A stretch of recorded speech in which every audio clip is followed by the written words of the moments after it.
Tanggapin nyo. Pero wag nyo kami, we are not for sale. Hindi po kami Pilipino para sa isang bagay na hindi po makikinabang ang lahat ng mga Pilipino sa bayang Pilipinas. Moving forward, tuloy-tuloy natin kasi may mas gusto pa tayong marinig ngayong araw Attorney Yvette. Yung, ano yung stronger, actually, hindi na natin dapat itanong kasi lahat to nasagot na nila Sa inyong tingin, posible ba ang concurrence ni Justice Leonen ang siyang maging foundation ng eventual majority ruling sa aming case, sir? Attorney Garcia muna. So like I said, huwag po nating pangunahan ang Korte Suprema. Huwag nating, let us not second guess them because I am sure magugula tayo dahil hindi natin alam kung saan patungo ang kanilang pag-iisip because these are 15 great minds working together. No? So, kaya lang po natin. And then, let's put our faith in them because naniniwala ako sa panahon ngayon, ang haliging pwede na lamang nating sandalan maliban sa mga vloggers na katulad ninyo.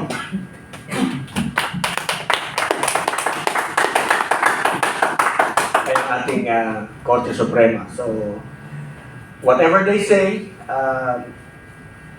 yun yung nakasaad sa ating saligang batas. Sila yung mayroong final pronouncement. So, antayin natin kung ano ang kanilang sasabihin. Dahil kahit na mayroong pasaring dito, pasaring doon, hindi natin pwedeng sabihin na maaaring yun na.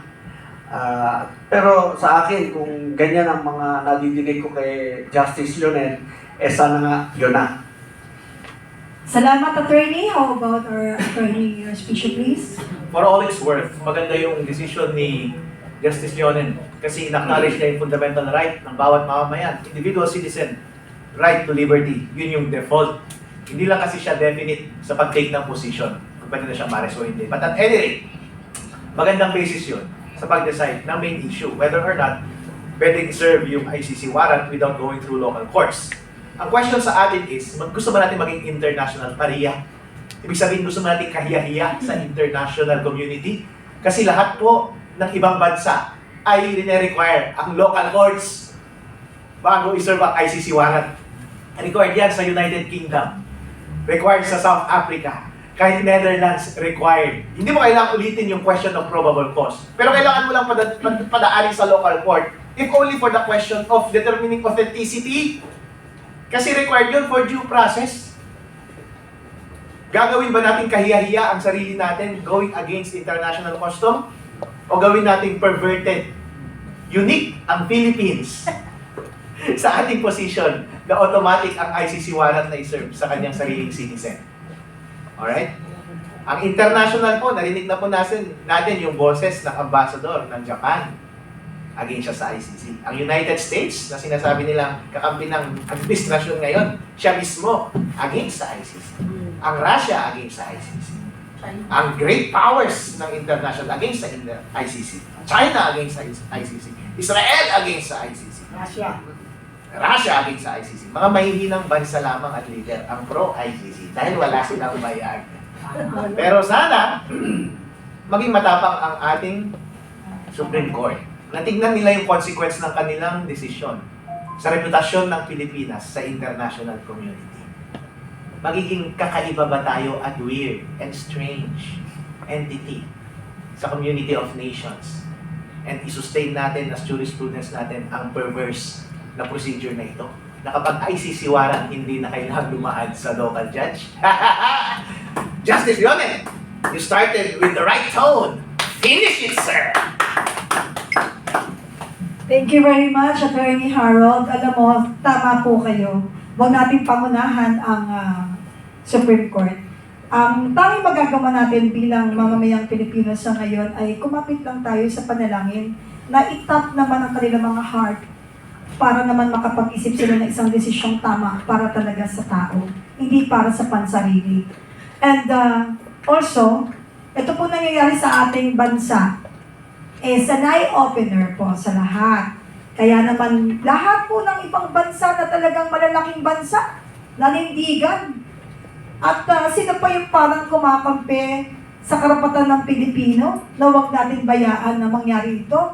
Dahil sa totoo lang, I think meron talagang reason kung bakit nangyari ito sa dati po nating Pangulo, yung kinidnap. Kinidnap.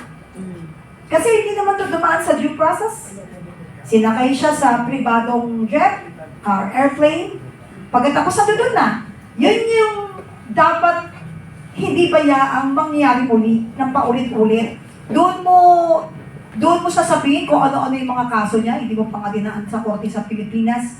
Hindi po ako maalam. Pero dahil po sa pakikinig sa mga maaalam, kahit papaano po bilang Pilipino, nalalaman ko na kahit pala kilala ka, kahit may authority ka before, hindi nila kayang kilalanin yung respeto na dapat ibigay mo sa dating presidente.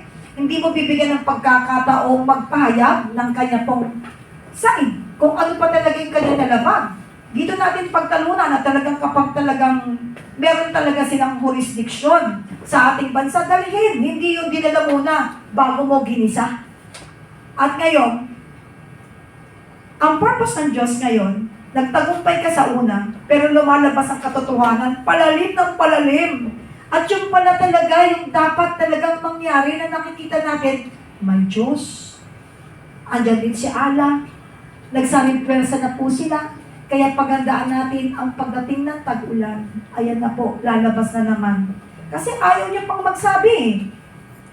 Hindi ninyo mapipigilan ang kapangyarihan na pwede niyang ibaba para lumabas ang katotohanan. So sa lahat ng mga tao naninindigan, please, sumuport po tayo sa kanila. Dahil kung di mo kayang gawin na humarap sa taong bayan at manawagan at mag-ipagsigawan, ito ang mga violation, ito ang dapat niyong malaman.